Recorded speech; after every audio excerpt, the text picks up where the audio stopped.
이거를 이렇게 꼬매려고 했는데 또 막 여러분들한테 알려드리면 좋겠다라는 막 생각이 막 영감이 떠올라서 제가 이렇게 적어봤어요. 이제 또 해야 될 거를. 그래서 여러분 같이 알려드리도록 해볼게요. 안녕하세요 여러분, 소피반입니다. 여러분, 제가 오늘은 이렇게 뭘 이렇게 가지고 나왔어요. 이렇게 보이세요? 이게 뭘까? 이게 태권도 복인데 이거 아리 거예요. 리아도 그렇고 아리도 그렇고 짧아요, 바지가. 굉장히 짧아서 이거를 엄마 여기 안에다가 꼽았던 거 요거 좀 터달라고 저한테 얘기를 하더라고요. 그래서 제가 바느질 되게 못하는데 뭐 못하는 거 많아요. 근데 바느질 제일 못하거든요. 그럼에도 불구하고 이제 저희 집 아이들이 이게 짧다고 하니까 여기를 틀 거예요. 이 옷을 우리가 틀 때, 그리고 바늘귀를 꼽고 뭐 이럴 때 우리가 하는 표현들이 있잖아요. 바늘과 바느질에 관련된 거, 옷을 트다, 그리고 옷을 또 줄여야 될 때도 있죠. 우리가 바늘이랑 실이 있는 이런 거는 우리 한국어로는 반지꼴이라고 말을 하잖아요. 얘를 그냥 꼬매는 이렇게 다 갖춰진 조그마한 거를 도구, 모음집을 우리가 키트라고 부르죠. 그래서 sewing kit라고 불러요. 바늘이 있죠, 여러분? 우리 바늘귀라고 말을 하죠, 한국어로. 그런데 이걸 ear이라고 하냐? 영어로는 ear 대신에 뭐를 쓸까요? 바늘의 눈이라고 해요. eye를 써요. eye. 그래서 우리는 바늘귀인데 이쪽은 바늘눈 해서 eye를 쓰게 됩니다. 자, 이렇게 이제 실이 있고, 실을 바늘귀, 우리는 바늘눈이라고 그랬죠?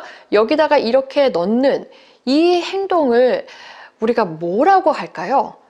바늘귀에 실을 넣다. 저 같은 경우 좀 잘 못 내면은 리아야 와서 엄마 이거 바늘에다 실 좀 넣어줘 라고 말을 합니다. 이 문장, 이 생활 속에 이 말을 어떻게 하면 좋을까요?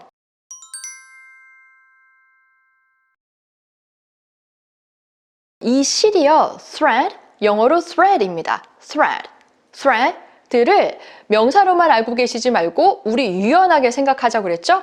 내가 명사로만 알고 있는 거를 그대로 동사로 쓸 경우에 어떻게 되는지 여러분 한번 활용해 보세요. thread를 바로 동사로 씁니다. 그래서 실을 바늘 이 눈에, 바늘 귀에 넣다라는 말로 쓸 수가 있어요. 쉽죠, 여러분? 그러면 누군가에게 나 여기 바늘 귀에다가 실 넣는 것 좀 도와줄 수 있어? 라고 한다면은 Can you help me to 이거를 그대로 동사를 써서 thread the needle 이라고 할 수가 있겠죠? Can you help me to thread the needle? Can you help me to thread the needle? Can you help me to thread the needle? 자, 여러분은 실도 알고 Can you help me? 이것도 잘 하세요. 그동안에 내가 알고 있던 단어에 대한 약간의 변화, 유연성 있게 생각을 해본 것만 다르게 하셨습니다. Can you help me thread the needle? 쉽죠? 만약에 그러면 또 궁금해 하시는 분들이 계실 것 같은데 그 문장 전체를 다 풀어서 이 실을 바늘 귀에 넣다라고 하려면 어떻게 해야 하나요? 그건 못 하나요? 할 수 있죠. 여러분, 그렇다면 동사를 어떤 거를 써야 알맞을까요? 뭔가를 놓는 거, 물리적으로 나도 그렇고 생각을 나도 그렇고 말을 나도 그렇고 다 우리는 put 이라는 동사를 활용할 수가 있습니다. 여러분, 이 실은요 우리가 그대로 thread라고 하기보다는 이 한 줄 한 가닥, 이 한 개가 있잖아요. 얘를 세는 단위를 a piece of thread라고 말을 해요. a piece of thread. 우리 파이나 케이크 같은 거 먹을 때 말하는 a piece of cake 할 때 그 piece입니다. Put a piece of thread. 얘를 갖다가 이 눈에다가 넣을 때는 완전히 처음부터 끝까지 통과하는 그림이 있잖아요. 그래서 전치사는 through를 쓰게 돼요. Put a piece of thread through 뭘까요, 여기? 그렇죠. The eye of the needle 이라고 합니다. The eye of the needle. 바늘의 눈. Put a piece of thread through the eye of the needle. 이 바지의 이 단을 내는 거에 대해서 한번 얘기를 해볼게요. 그림을 그려보세요. 이 바지에 원래는 이렇게 되어 있는 거는 우리가 do, 한다라고 할 때 do잖아요. do라는 동사는 가장 많은 내용을 아무거나 다 넣을 수 있는 동사 중에 대빵이에요. 아무거나 그냥 뭐 원하시는 데다가 갖다 부셔도 문맥만 있다면은 그 자리를 메꿔줄 수가 있습니다. 되어 있는 걸 안 하게, 원래 상태대로 안 된 것처럼 할 때는 do 앞에 un을 붙여주세요. undo, undo 라고 하면은 어떤 했던 거를 안 하게 되는 거, 다시 안 한 상태로 가는 그림이 있습니다. 그리고 요 바지단을 우리는 hem이라고 말을 해요. hem. 바지는 아무래도 여기 두 짝이 있기 때문에 hems, hems라고 복수로 말을 하겠지요. 그래서 undo the hems, undo the hems 라고 말을 합니다. 엄마, 나 이 바지단 좀 내려줘 라고 하면은 Can you undo the hems? Can you undo the hems? 라고 할 수 있겠죠?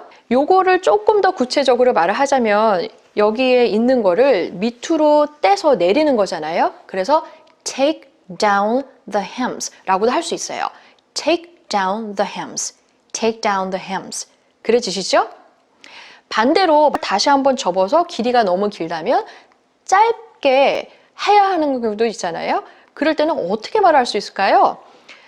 힌트는 여러분은 이미 알고 계세요. 생각해 보셨어요? 자, 여기 있는 것이 길이가 이렇게 줄이게 되면은 짧아지게 되는 거죠. 짧다라고 할 때 우리가 말하는 형용사 short, short 뒤에다가 en을 붙여요. 그러면은 그게 동사로 또 바뀌게 됩니다. shorten, shorten, shorten 두 쪽이니까 the hems, shorten the hems, shorten the hems. 이때 발음은 마치 처럼 돼서 shorten, shorten, shorten, shorten, shorten, shorten,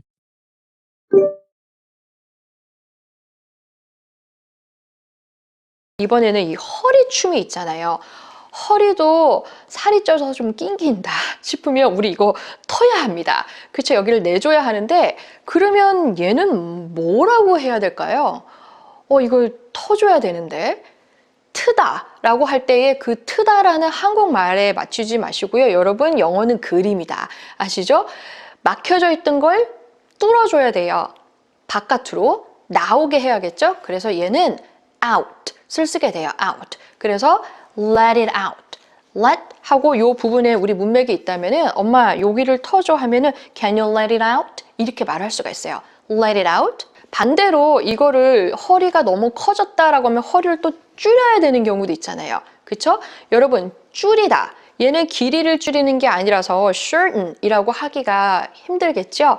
뭔가를 떼가요. 이만큼이 있는데 요만큼을 줄이면 우리가 요만큼 길이를 떼가 버리죠.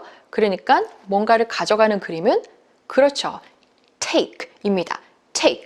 안으로 얘를 줄여서 가져가는 거기 때문에 take it in. take it in. 앞뒤의 문장에 해당하는 거는 여러분이 그냥 맞게 조절하셔서 써보시면 좋겠어요. 허리를 줄이고 느리고 밑단을 줄이고 느리고는 이미 옷이라는 문맥이 있기 때문에 이 정도로 말씀을 하셔도 충분히 통할 수는 있어요. 아니 오늘 이거 바느질해서 해야 되는데 또 이게 또 막 영감이 샘솟더라고요. 그래서 급히 막 적어갖고 여러분과 또 나눠봤습니다. 재밌게 잘 배우셨으면 좋겠어요. 다음에 또 뵐게요. 바이.